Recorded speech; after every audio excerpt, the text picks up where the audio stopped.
Então, nós já falamos sobre o poder do nosso ciclo menstrual na primeira aula, como encontrar aí o poder visionário do seu sangue menstrual. Nós já falamos sobre os 2 segredos da nossa deusa guia e quem é a deusa. E agora nós vamos para a nossa terceira aula da Semana do Sagrado Feminino, que é a sombra no círculo de mulheres.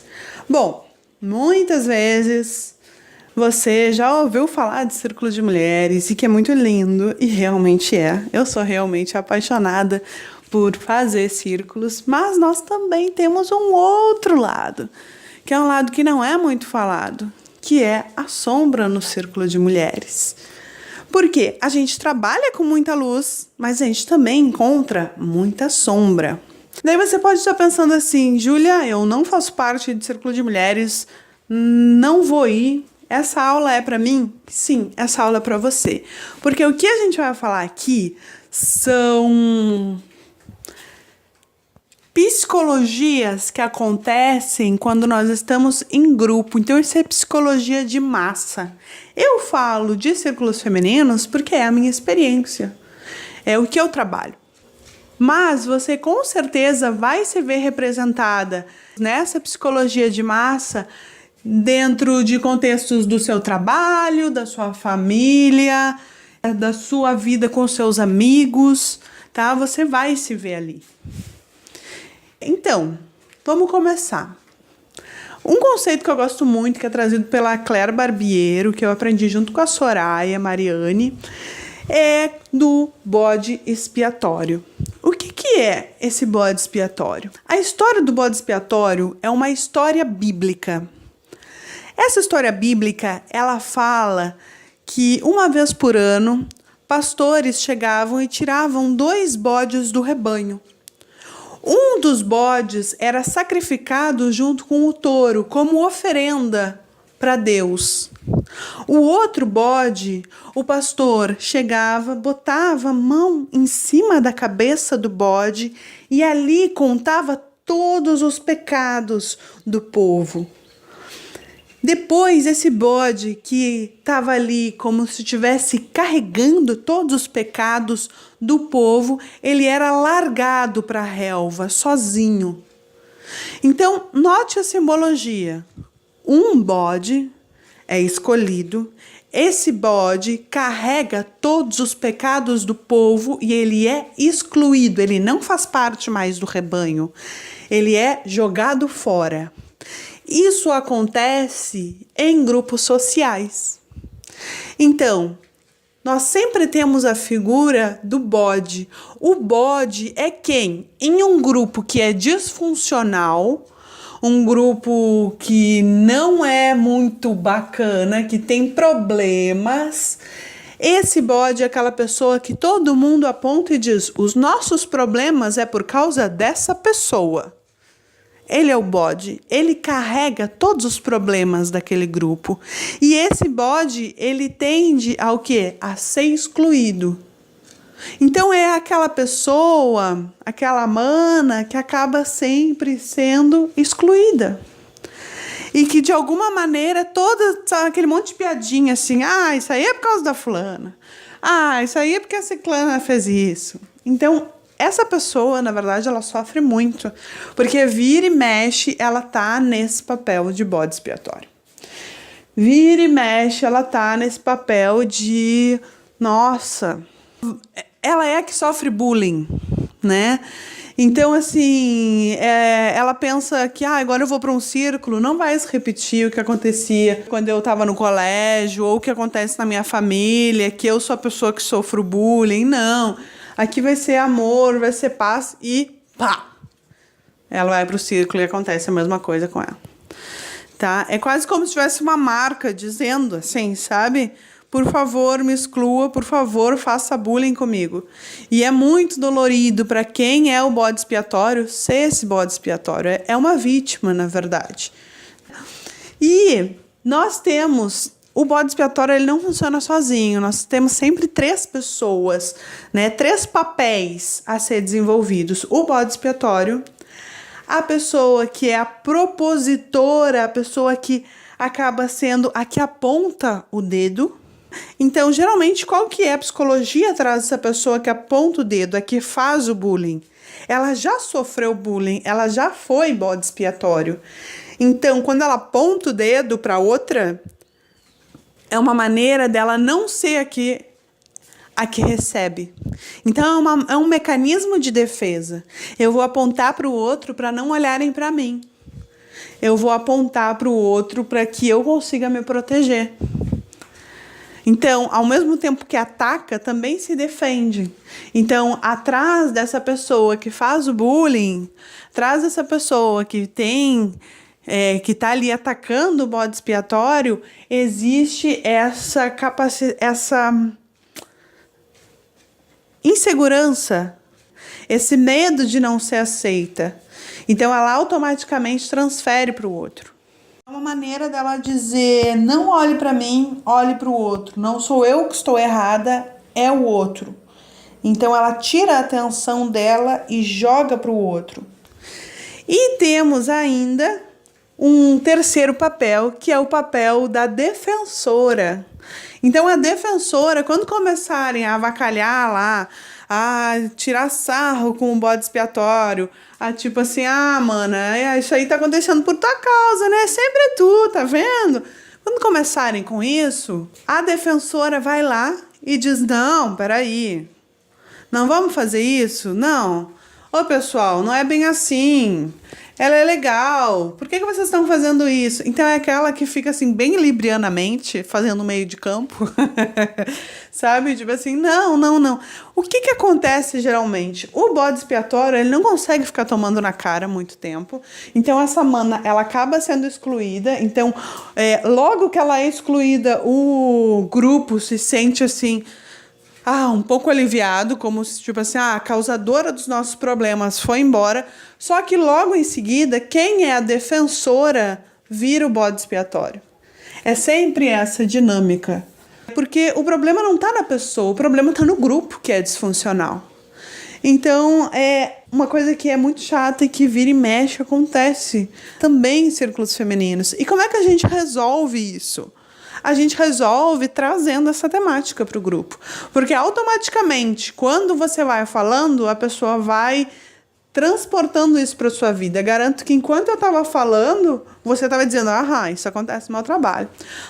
Isso acontece na minha família. E daí, enquanto você está contando, depois você diz, e aí? Daí você joga a bola para o grupo, né? E aí, será que a gente tem essa dinâmica? Será que a gente tem essa dinâmica aqui? Porque um problema, já dizia minha mestra Sandra Luiza, um problema nosso, quando a gente dá luz para ele, quando a gente traz ele para a consciência, ele já está 50% resolvido. Só da gente perceber que ele existe. Então você já consegue resolver só de trazer. E daí quando as pessoas entram naquele círculo e elas se dão conta quais papéis que elas estão trazendo, e quando elas começam a discutir, a sombra, ela só é sombra porque ela não tem luz. No momento que a gente joga luz, que a gente dá foco, né, às vezes as pessoas ficam fugindo de sombra no círculo. Nós estamos com problemas aqui, mas vamos fingir que ele não existe, e daí ele vai se aumentando. Que nem um elefante dentro de uma sala, entendeu? Aquele elefante branco que vai aumentando, e ninguém quer falar sobre ele, mas ele tá lá. E tá fedendo, entendeu? Tem que falar. Quando você fala, quando você ilumina, ele diminui de tamanho.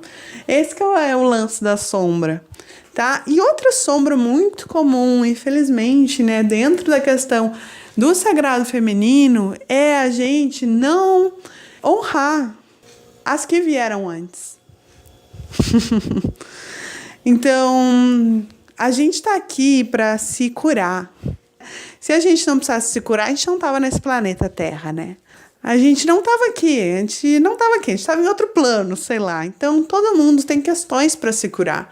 E se você foi atraída, de certa forma, para o sagrado feminino, e aqui eu me incluo nisso também, é porque você tem questões a curar com o feminino. Eu acredito no fundo do meu coração que é o feminino que vai curar o mundo. E para isso, para o feminino curar o mundo, o feminino é energia yin, é para dentro. Então, é primeiro preciso se curar internamente. E como é que você sabe se o seu feminino está curado ou não? O seu feminino, quando ele está curado, ele vê as outras mulheres como cooperação e não como competição. Competição é muito de um masculino machucado, que acha que tudo é guerra, que tudo precisa ser imposição. Então eu vejo o trabalho de outra mulher e acho que é competição. Nossa, ela está competindo comigo. E quando não é assim, porque a gente precisa curar muito o feminino, então a gente precisa de cada vez mais e mais e mais e mais mulheres fazendo trabalho. Por isso que eu estou dando uma formação em Círculo de Mulheres. Que a gente precisa de cada vez mais mulheres fazendo isso, sabe, gente? E quando a gente, por exemplo, não dá crédito para uma mulher, né? Eu não tô honrando a que veio antes de mim. Mas que de repente você não concorde com a metodologia que ela usou, que você discorde da maneira como ela passou, mesmo assim, você precisa reverenciar ela, porque ela veio antes de você. E a gente faz todo um trabalho da nossa ancestralidade, da gente descobrir a nossa ancestralidade, da gente valorizar a nossa ancestralidade. E daí, quando a gente precisa dar crédito, ó, eu aprendi isso com a fulana, eu aprendi isso com a ciclana, a gente não dá esse crédito. Porque a gente está nesse sentimento de escassez, nesse sentimento de... Nossa, se eu falar qual é a minha fonte, vai parecer que eu não sei nada, mas você não nasceu sabendo. O que a gente está fazendo aqui, nesse movimento sagrado feminino, não é descobrir a roda. A gente está, na verdade, redescobrindo coisas que os nossos ancestrais estão falando. Então não existe dona de verdade, não existe... você está copiando, você... Não, você está... só relembrando coisas que a gente já sabe, coisas que a gente está redescobrindo, que a gente está dando valor de novo. Então é muito importante que a gente dê valor para as manas que vieram antes. Então eu sou muito grata a todas as minhas mestras, a Soraya Mariane, a Mariana Mourão, a Chara Shiva, a Moara Stenck, a Sandra Luiz, a Morena Cardoso, a Caroline Lanas, a Palmira Margarida, a Mirella Fauer, Miranda Gray, Claire Barbiero, Jean Schnolda Bolen e tantas outras que me ensinaram, seja pessoalmente, seja por livro, por curso. Minha eterna gratidão a todas as mulheres maravilhosas que hoje eu sinto que estão segurando as minhas costas para que eu possa ajudar outras mulheres. Todas as minhas mestras que de alguma maneira me ensinaram, a minha mãe, Silvia Charão Oteiro, a minha irmã, Lívia Charão Oteiro, a minha avó, Cândida Maranhão Oteiro.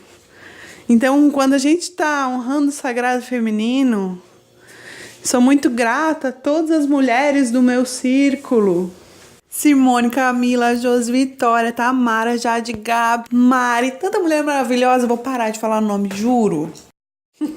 Então esse foi um exemplo assim um pouquinho exagerado de que a gente precisa citar as que vieram antes. A gente precisa citar as mulheres que nos dão suporte. Se a gente pega alguma ideia de alguém, a gente precisa citar essa pessoa. Se a gente pega uma foto de algum lugar, a gente precisa citar essa fonte, né? Se a gente pega o conhecimento de uma irmã e depois a gente vai aplicar esse conhecimento, a gente precisa citar.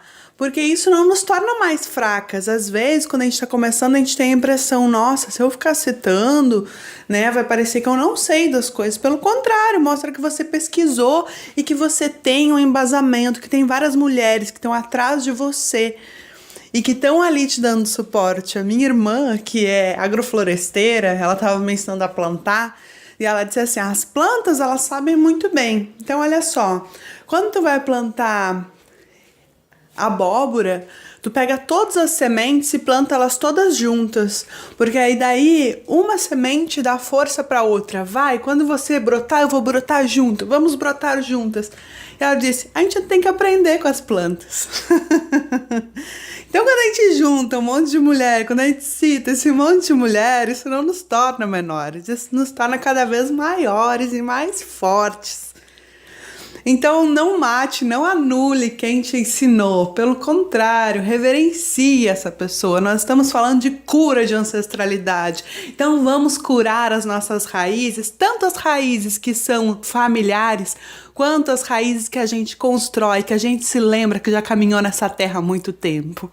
Então, muita gratidão a todas as minhas mestras, muita gratidão a você também que tá aqui. E se você quiser saber mais de sombras, você vê o que lindo que é iluminar sombras? Quando a gente ilumina a sombra, ela vira luz. E olha como reflete, olha como é lindo. Então, se você quiser saber cada vez mais das sombras, a gente fala de sombras que podem acontecer com as guardiãs, com as participantes, entre no nosso curso online de formação de círculos femininos. Porque como diz a Patrícia Piva, que é uma das minhas alunas, olha o que ela falou aí sobre esse curso. Pensa numa receita para quem não sabe cozinhar. É esse o 7º módulo. Mas a Júlia explica de uma maneira tão linda e o passo a passo. Então vamos lá, se junta essa família e vamos fazer que nem as sementes aí da abóbora e crescer todas juntas. Simbora, clica aí nesse botão e vamos juntas.